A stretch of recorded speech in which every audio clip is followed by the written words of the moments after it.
மீனம், கவனம் தேவை. இந்த பிப்ரவரி மாதம் ராசி பலன் நம்ம பார்த்துட்டு இருக்கோம்.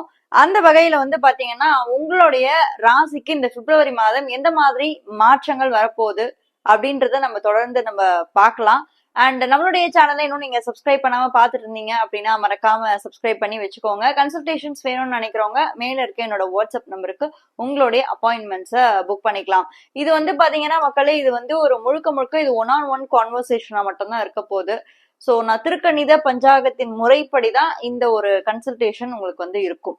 ஓகேங்க, மீன ராசிக்கு எப்படி இருக்க போகுது இந்த பிப்ரவரி மாதம் அப்படின்னு நம்ம பார்த்தோம்னா, கவனம் அப்படின்ற ஒரு விஷயத்த நான் ஏன் இந்த இடத்துல எடுத்துட்டு வரேன் அப்படின்னு நீங்க பாத்தீங்கன்னா, கிட்டத்தட்ட நிறைய கிரகங்கள் வரப்போகுது இந்த பிப்ரவரி மாதம்.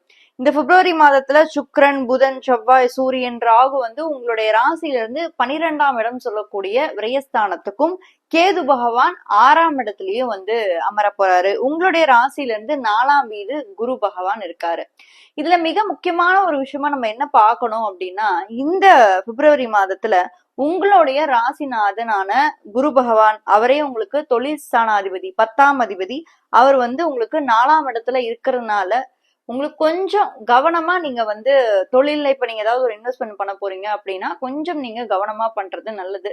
சில பேருக்கு கொடுத்த காசை கூட கைக்கு வராம கூட இருந்திருக்கலாம்.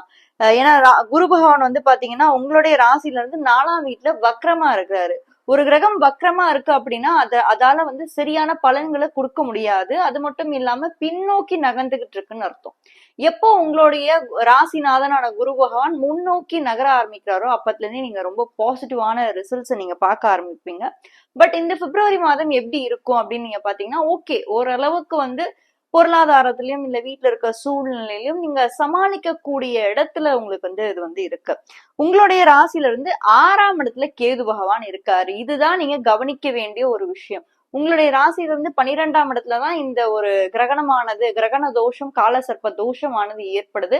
உங்களுடைய ராசியில இருந்து 6ஆம் வீட்டுல கேது பகவான் இருக்கு.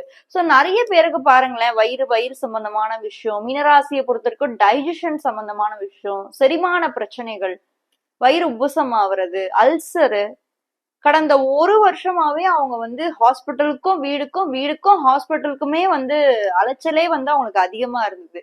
தேவையில்லாத விரைய செலவு. ஏன்னா 12ஆம் இடத்துல ராகு உட்காந்துன்னு தேவையில்லாத விரைய செலவு கொடுத்துக்கிட்டு இருக்கு. சோ கொஞ்சம் உங்களுடைய விரைய செலவு கொஞ்சம் கண்ட்ரோல் பண்ணிக்கோங்க. ஏன்னா இந்த உங்களுடைய ராசியில 12ஆம் வீட்டுக்கு தான் இந்த கிரகங்களானது ஒரு அமைப்புல வர்றதுனால விரைய செலவுகளை நீங்க கட் பண்ணிக்கிறது நல்லது. அண்ட் உங்களுடைய ராசிக்கு 2ஆம் அதிபதியான செவ்வாய் பகவான் அவரும் 12ஆம் இடத்துல போய் உட்கார்ந்துருக்காரு. இந்த மாதிரி டைம் பீரியட்ல இந்த பிப்ரவரி 2nd வீக் 3rd வீக்ல எல்லாம் பாத்தீங்கன்னா புதுசா ஏதாவது ஒரு இடம் வாங்குறதோ இல்ல இடம் விற்கிறதோ, பூமி சம்பந்தமான விஷயங்கள்ல நீங்க கொஞ்சம் இன்வெஸ்ட்மெண்ட் பண்றதுக்கான வாய்ப்புகள் ஏற்படும். இல்ல நான் ஆல்ரெடி அந்த மாதிரி ஒரு மோட்டிவ்ல தான் இருக்கேன், அந்த மாதிரி நான் ஒரு மைண்ட் செட்ல தான் இருக்கேன் அப்படின்னா தாராளமா நீங்க அதை பயணம் பண்ணிட்டு போலாம். அண்ட் உங்களுடைய ராசிநாதனே இப்ப 4th ஹவுஸ்ல தான் இருக்காரு. 4ஆம் வீட்டுல உங்களோட ராசிநாதன் உட்கார்ந்துருக்காரு, குரு பகவான் இருக்காரு. அப்போ எப்பயுமே ஒரு கம்ஃபர்டபுளான ஒரு லைஃப் ஸ்டைல்ல உங்களை வச்சிருப்பாரு. அண்ட் கம்ஃபர்டபுளான வாழ்க்கை உங்களுக்கு கண்டிப்பா இருக்கும். ஏன்னா 4ஆம் இடம்ன்றது சுகஸ்தானம் அப்படின்றதுனால புதுசா வீடு, மனை, வண்டி, வாகனம், ஏதாவது ஒரு புது வண்டி வாங்குறதுக்கான வாய்ப்புகள் உங்களுக்கு இந்த பிப்ரவரி மாதம் ஏற்படும். இல்ல பழைய வண்டியே நீங்க ரிப்பேர் பண்ணிட்டு இல்ல சரி பண்ணிட்டு போறதுக்கான வாய்ப்புகள் ஏற்படும். கொஞ்சம் கவனமா இருக்கணும். ஏன் நான் திரும்ப திரும்ப சொல்றேன்னா, உங்களுடைய ராசியில இருந்து 12ஆம் வீட்டுல இந்த கிரகங்களானது காலசர்ப்ப தோஷம் ஏற்படுது. அது மட்டும் இல்லாம கிரகண தோஷமும் இருக்கு உங்களுடைய ராசியில இருந்து 12ஆம் வீட்டுக்கு. சோ ஆல்ரெடி இருந்த பிரச்சனையெல்லாம் விட்டுட்டு புதுசா ஏதாவது ஒரு பிரச்சனை உங்களுக்கு ஸ்டார்ட் அப் ஆகும். சோ நீங்க அதை எப்படி ஓவர் கம் பண்ணி வர்றது, அதை எப்படி டேக்கிள் பண்றது அப்படின்றதுலயே உங்களுக்கு இந்த மாதம் போகும். சோ உங்களுக்கு இந்த மாதம் பொறுத்த வரைக்கும் ஒரு சில விஷயங்கள்ல நீங்க கேர்ஃபுல்லா இருக்கணும். அண்ட் அவங்கவுங்க தசா புக்தி பாத்துக்கோங்க. ஏன்னா நான் சொல்லக்கூடிய இந்த ராசி பலனானது ஜஸ்ட் ஒரு 30 to 40% மட்டும்தான் உங்களுடைய ஜாதகங்களுக்கு மேட்ச் ஆகும். இது அவரவர் சுய ஜாதகத்தின் பாடி கண்டிப்பா மாறுபடும். இப்ப உங்களுக்கு வேற ஒரு தசா புக்தி நடக்கும், சரிங்களா? இப்ப ஒருவேளை உங்களுக்கு சனி தசை, ராகு, கேது, வேற ஒரு உங்களுக்கு யோகத்தை கொடுக்கக்கூடிய தசா புக்திகள்லாம் வரும்போது இந்த கோச்சார கிரகங்கள் 6, 8, 12ல இருந்தா உங்களுக்கு பெருசா பிரச்சனையை கொடுக்காது. சோ அதை நினைச்சு நீங்க வருத்தப்படவே வேண்டாம், ரொம்ப பயப்படவும் வேண்டாம். இருந்தாலும் இந்த கிரகணமானது 12ஆம் இடத்துல உங்களுக்கு நடக்கிறதுனால கொஞ்சம் ஹெல்த் இஷ்யூஸ், விரயங்கள் இதெல்லாமே கொஞ்சம் கொடுக்கறதுக்கான வாய்ப்புகள் இருக்கு. சில பேருக்கு தூக்கம் டிஸ்டர்ப் ஆகலாம். சோ இந்த மாதிரி விஷயங்களும் உங்களுக்கு நடக்கலாம். அண்ட் உங்களுக்கு இப்ப ஜென்ம சனி போயிட்டு இருக்கு. மீனராசியை பொறுத்த வரைக்கும் பாத்தீங்கன்னா உங்களுடைய ராசியின் மேல இப்ப சனி பகவான் வந்து உத்திரட்டாதி நட்சத்திரத்துல சஞ்சரிச்சிட்டு இருக்காரு. உங்க ராசிய வந்து அவர் முழுசா வந்து ஆட்கொண்டிருக்காருன்னு சொல்ல முடியும். அவர் உத்திரட்டாதி நட்சத்திரத்துல கடந்து முடிக்கிறதுக்கே வந்து பாத்தீங்கன்னா இப்ப உத்திரட்டாதி 1ஆம் பாதத்துல இருக்காரு. அடுத்து 2, 3, 4 கிட்டத்தட்ட ஏப்ரல் மே மாதம் வரைக்கும் அவர் வந்து உத்திரட்டாதிக்கு போவாரு. அகைன் அவர் வந்து ரேவதிக்கு போவாரு. உத்திரட்டாதில இருந்து ரேவதிக்கு போவாரு. ரேவதில இருந்து அகைன் உத்திரட்டாதிக்கு வந்து வக்ரமாயி ரெட்ரோவாயி திருப்பி உத்திரட்டாதிக்கு வருவாரு. சோ அவர் பாத்தீங்கன்னா இந்த 2026 முழுக்கவே ஜனவரில இருந்து டிசம்பர் மாதம் வரைக்கும் வந்து பாத்தீங்கன்னா இந்த உத்திரட்டாதி நட்சத்திரத்துல பல வாட்டி வந்துட்டும் போற மாதிரி ஒரு சூழல் வந்து ஏற்பட்டிருக்கு. இதோட தாக்கம் யாருக்கு ரொம்ப அதிகமா இருக்கும்? இந்த பூரட்டாதி, உத்திரட்டாதி, ரேவதி சனியோட தாக்கம் அப்படின்னு பாத்தீங்கன்னா இந்த உத்திரட்டாதி நட்சத்திரத்துல பிறந்தவங்களுக்கு அதிகமாவே இருக்கும். ஜென்ம சனியில நீங்க இருக்கீங்க, மீனராசியில ஜென்ம சனியில இருக்கீங்க அப்படின்னா உத்திரட்டாதியில பிறந்தவங்களுக்கு இந்த ஒரு தாக்கமானது கண்டிப்பா இருக்கும். இது பாசிட்டிவா இருக்குமா நெகட்டிவா இருக்குமா அப்படின்றது வந்து உங்களோட சுய ஜாதகத்துலதான் இருக்கு.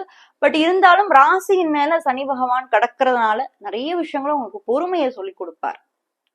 சோ மீனராசிக்கு பொறுமை அப்படின்ற ஒரு விஷயம் கண்டிப்பா இருக்கும். நிறைய பேரோட வாழ்க்கையை மாத்துவாரு. அண்ட் உங்களுடைய ராசில இருந்து 3ஆம் வீட்டை பாக்குறாரு இல்லையா? ராசில இருந்து 3 பாக்குறாரு, 7 பாக்குறாரு, 10ஆம் வீடை பாக்குறாரு. ஸோ பிஸ்னஸ்ன்றது 7ஆம் வீடு, உங்க ரிலேஷன்ஷிப்ஸ்ன்றது 7ஆம் வீடு, பார்ட்னர்ஷிப், ஸோ கமிட்மெண்ட் எதிர்பார்க்கிறாரு சனி. 3ஆம் இடம் என்பது முயற்சி ஸ்தானம், அதுக்கான முயற்சிகளை போடுவீங்க. 10ஆம் இடம் என்பது தொழில் ஸ்தானம். ஸோ தொழில ஒரு டெவலப்மெண்ட், இம்ப்ரூவ்மெண்ட் இதெல்லாமே வந்து கொஞ்சம் கொஞ்சமா ஸ்லோவா உங்களுக்கு வந்து நடக்க ஆரம்பிக்கும். மொத்தத்துல இந்த பிப்ரவரி மாதம் எப்படி இருக்க போகுது மீனராசியை பொறுத்த வரைக்கும் நீங்க வந்து பாத்தீங்கன்னா ராசிநாதனான குரு பகவான் இப்போ வக்ரமா இருக்காரு. அதை நம்ம மைண்ட்ல வச்சுக்கணும்.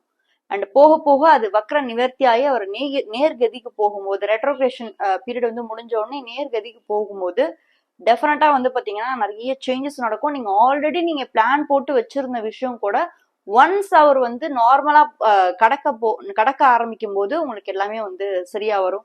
மீனராசி ஜென்ம சனியை கண்டு பயப்பட வேண்டாம். ஏன்னா ஜென்ம சனியில எத்தனையோ பேர் லைஃப்ல வந்து பெரிய இடத்துக்கு போனவங்களெல்லாம் நான் பார்த்திருக்கேன். சோ என்ன சனி கேட்பாரு அப்படின்னு கேட்டீங்கன்னா கமிட்மெண்ட்டை கேட்பாரு, உங்களோட டைமை கேட்பாரு, உங்களோட பேஷன்ஸை கேட்பாரு. ஸோ சனிக்கு தான் இந்த 3 விஷயம்.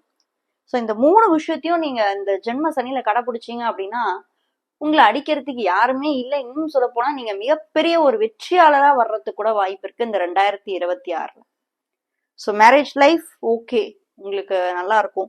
கரியர் வைஸ் பாத்தீங்கன்னா உங்களுடைய ராசில இருந்து 10ஆம் வீட்டுல சனி இருக்கிறதுனால அகைன் கமிட்மெண்ட் தான். இந்த பிப்ரவரி மாதம் எவ்வளவு தூரம் நீங்க கமிட்டடா இருக்கீங்களோ அந்த அளவுக்கு உங்களுக்கு உழைப்புக்கு உண்டான ஊதியம் கிடைக்கும். நல்ல ஒரு விஷயம் உங்களுக்கு நடக்கும் இந்த பிப்ரவரி மாதம்.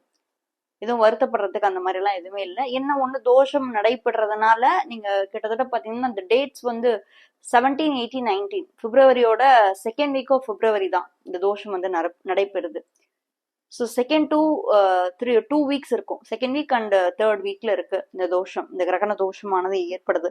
அந்த டைம்ல தான் உங்க கொஞ்சம் பார்க்கணும் என்ன மாதிரி உங்களுக்கு அந்த ஈவெண்ட்ஸ் எல்லாமே எப்படி ட்ரிகர் ஆகுது, என்னென்ன மாதிரி நடக்குது அப்படின்றத நீங்க வந்து எனக்கு என்ன நடந்துச்சு அப்படின்றத கீழே வந்து கமெண்ட் பண்ணுங்க.